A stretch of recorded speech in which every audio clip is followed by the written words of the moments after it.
அண்ணா வணக்கம். நம்ம yellow user cars Coimbatore நிறைய நம்ம டூர் ஆப்ரேட்டர் நண்பர்கள் டிரைவர்கள் கேட்டுட்டு இருந்த வண்டி, அண்ணா எனக்கு சிஎன்ஜி வேண்டாம், டூர் பேக்கேஜ் ஓட்டுறதுக்கு எனக்கு சிஎன்ஜி செட் ஆகாது அப்படின்றதுனால அவங்களுக்காகவே ஒரு கஸ்டமர் விற்கணும்னு சொன்னவரை அண்ணா கொண்டாங்க நான் வித்து தரேன்னு சொல்லி வாங்கி வச்சிருக்கேன்.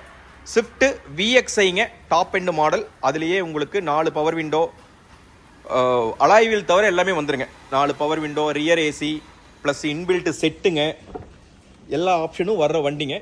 இங்கே பார்த்தீங்கன்னா வண்டியோட இன்டீரியர் உங்களுக்கு காமிச்சிருக்கேன். வண்டியில் எந்த இது இல்லை, அண்ணன் சீட்டெல்லாம் பஃப் பண்ணி நீட்டாக போட்டுச்சிருக்கிறாரு. வண்டி இது வரப்போ வந்து பார்த்தீங்கன்னா 8,90,000. அது போக அண்ணன் வந்து எக்ஸ்ட்ரா ஃபிட்டிங்காக ரியர் பம்பரு எல்லாமே மாட்டி வச்சுருக்க, சீட் கவர்லாம் போட்டு அவர் அப்படியே ஒரு டூர் ஆப்ரேட் பண்ணுறதுக்கு அப்படியே பக்காவாக வச்சிருக்காரு. அண்ணன் வண்டி ஓடிக்கிறது பார்த்தீங்கன்னா வெறும் 30,000 கிலோமீட்டர் தான் ஓடிருக்காருங்க. இந்த ரியர் பம்பர்லாம் பாருங்கள். அதுவும் போக ஃபேன்சி நம்பரையும் போட்டு வச்சிருக்காரு. இது வந்து மேட்டுப்பாளையம் நம்பருங்க. வண்டியில் அடிபாடு ரீப்ளேஸ்மெண்ட் ஒரு கோடு கூட கிடையாது, அவ்வளோ நீட்டாக வச்சிருக்காரு.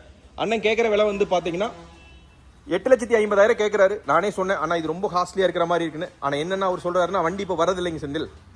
பார்த்தீங்கன்னா 3 சிலிண்டர் வண்டி தான் வருது. அது இந்த வேரியண்ட் வரதில்லை. நீங்கள் செக் பண்ணி பாருங்கள், நீங்கள் போடுங்க, கண்டிப்பாக கஸ்டமர் விரும்பி வருவாங்கன்னு இருக்காங்க. 8,000 ரூபா கேட்டார். நான் உங்களுக்கு ஃபைனலாக ஒரு 8,30,000 பண்ணித்தரேன். ஒரு 1,000 ரூபா 1,400 கட்டுங்க, பேலன்ஸ் அமௌண்ட் உங்களுக்கு ஃபினான்ஸும் பண்ணித்தரேங்க. நன்றி, வணக்கங்க.